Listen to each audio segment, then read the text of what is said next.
сәлем. Айнұр Тұрсынбаеваның күйеуі туған күн кешінде әншілерге доллар шашты. Оны бастамас бұрын каналға тіркеліп, лайк басып, комментарий жазуды ұмытпаңыздар. Айтыскер ақын Айнұр Тұрсынбаеваның күйеуі Нұржан Иманалиев жақында 40 жас мерейтойын Стамбулда дүркіретіп өткізген. Сол тойға Қазақстаннан бір топ әнші барған. Олар бос қайтпай, қалталарын көк доллармен қамти етіп қайтқан.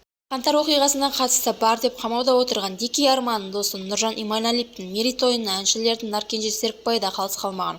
Ол бұған дейін де Дики Арманның ұйымдастырған кештеріне бірнеше ән айтып, көзге түскені бар еді. Тіпті қылмыс әлемінің серіктесі лақтырған доллардың арқасында 8 бөлмелі үй алдым деп айтқан болатын.